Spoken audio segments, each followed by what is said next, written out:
ये कहानी एक सीधे सादे किसान रामलाल की है, जो अपने खेतों में मेहनत करके जीवन यापन करता था।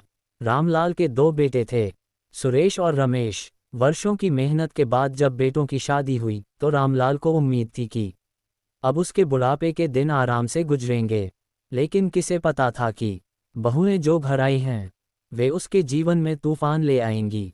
सुखी परिवार में दरार। शादी के शुरुआती कुछ महीनों तक सब कुछ सामान्य रहा। दोनों बहुएं, रीना और सीमा, दिखावे में बहुत अच्छी थीं, लेकिन धीरे धीरे उनके असली रंग सामने आने लगे। रीना बड़ी बहू और सीमा छोटी बहू दोनों ही शहर से आई थीं और गांव के कामों में बिल्कुल भी रुचि नहीं रखती थीं। वे न तो खाना बनातीं, न सफाई करतीं और सारा दिन मोबाइल पर लगी रहतीं। जब रामलाल और उसकी पत्नी ने टोका तो बहुएं ताने मारने लगीं, हम कोई नौकरानी नहीं है जो सारा दिन झाड़ू पोंछा करें। बेटे भी अब बीवियों के कहने में आकर माँ बाप से कटने लगे। चालाकी का जाल। रीना और सीमा में आपसी मेल तो बिल्कुल नहीं था, लेकिन जब बात ससुराल वालों को परेशान करने की आती तो वे एकजुट हो जातीं। उन्होंने रामलाल के खेतों और संपत्ति पर कब्जा करने की योजना बनाई। एक दिन बहुओं ने गांव में यह अफवाह फैला दी कि रामलाल और उसकी पत्नी उन्हें दहेज के लिए तंग करते हैं। बात पंचायत तक पहुंच गई। रामलाल हैरान था, क्योंकि उसने बहुओं से कभी ऊंची आवाज में बात तक नहीं की थी।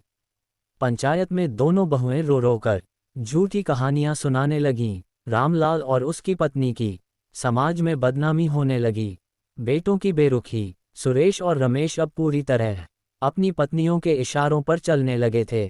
उन्होंने अपने माता पिता को पुराने घर के एक कोने में सिमटा दिया। न धन का खाना, न दवा। बूढ़े माँ बाप को अब अपना जीवन खुद जीना पड़ रहा था।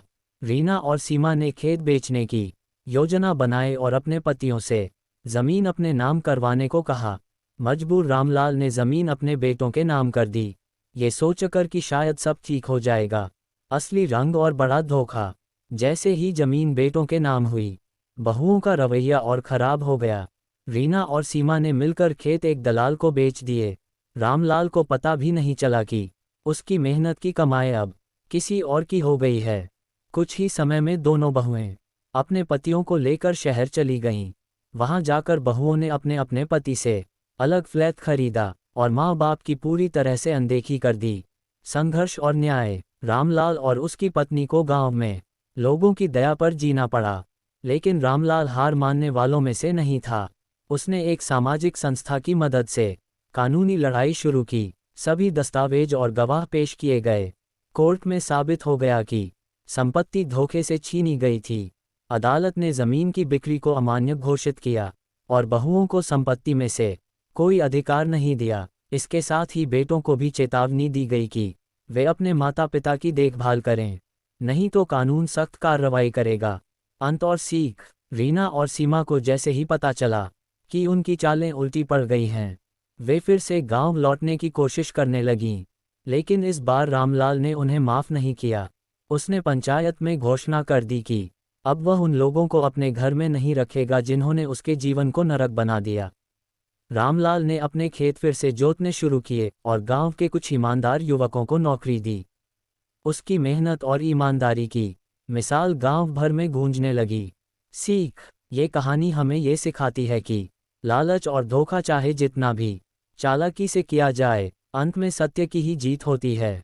साथ ही यह भी कि बुजुर्गों की सेवा करना केवल जिम्मेदारी नहीं, बल्कि संस्कार भी है।